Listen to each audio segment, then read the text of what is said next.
참다 정부가 일본에 한방 날렸네요. 최근 유네스코가 일본의 군함도 역사 왜곡과 관련해 한국 측의 우려를 중요하게 생각하고 있으며 이를 세계유산위원회 자문기구에 전달했다고 했습니다. 오늘은 이 내용이 무엇인지 이야기해봅니다. 이 이야기의 시작은 먼저 우리가 익히 알고 있는 군함도 얘기에서 시작됩니다.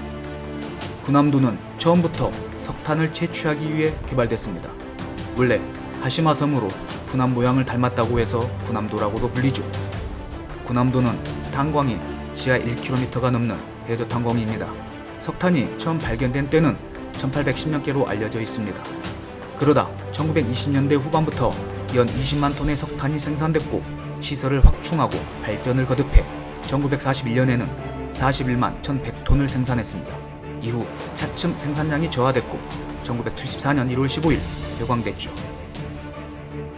일제강점기 때 강제 동원된 800여 명의 조선인들은 이곳에서 배고픔과 위험 속에서 하루 12시간 동안 채탄 작업에 시달렸고 이중 질병, 익사, 탄광사고 등으로 확인된 사망자만 122명에 달합니다.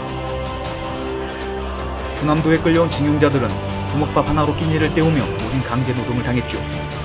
그들이 막장에 써놓은 배고프다, 어머니 아버지 곧 죽을 것 같다는 등의 피로 쓴 글씨들은 일본의 철저한 현장 접근 불가 방침으로 지금은 볼 수가 없다고 합니다.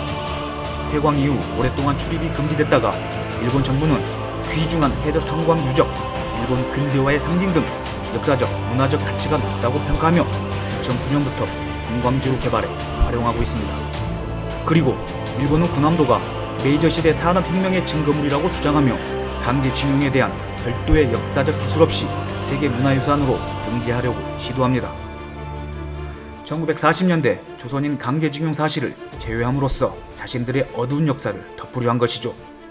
그러나 한국 정부가 역사를 외면해서는 안 된다고 이의를 제기했고 세계문화유산위원회에서도 전체 역사를 반영하라고 공고하게 됩니다. 이에 따라 한일 양국이 조선인 강제노동이 있었음을 유네스코 세계유산 등재 결정문에 명시하기로 하면서 세계문화유산으로 등재됩니다. 그런데 또 그런데입니다. 일본은 도대체 왜 이러는 걸까요? 일본은 세계문화유산 등재 결정이 나온 지 하루 만에, 정말 하루 만에 말을 바꿉니다. 기시다 후미오 외무성과 스가 요시히데 관방장관이 일본 메이지 산업혁명 시설에서 조선인 강제노동이 없었다고 밝힌 것이죠. 스가 장관은 2015년 7월 6일 기자회견을 열고 역사적 사실을 따졌을 때 산업유산시설에 조선인 동원 문제가 강제징용을 의미하는 것은 아니다고 말이죠. 그리고 약속을 이행하지 않고 군함도를 소개하는 전시관에는 강제동원 피해를 부인하는 내용의 자료를 전시해오고 있었습니다. 그간 한국 정부의 요청에도 요지부동이었죠. 역시 일본이 일본합니다. 최근 한국 정부는 일본이 군함도와 관련한 왜곡된 내용의 전시물을 도쿄 산업유산정보센터에 전시한 사실과 관련해 유네스코에 일본 근대산업시설의 세계유산 등재 취소를 검토해달라고 요청했습니다. 그리고 유네스코는 유네스코 제44차 세계유산위원회에서 군함도를 의제문서에 반영할 예정이라고 우리 정부에 전했습니다.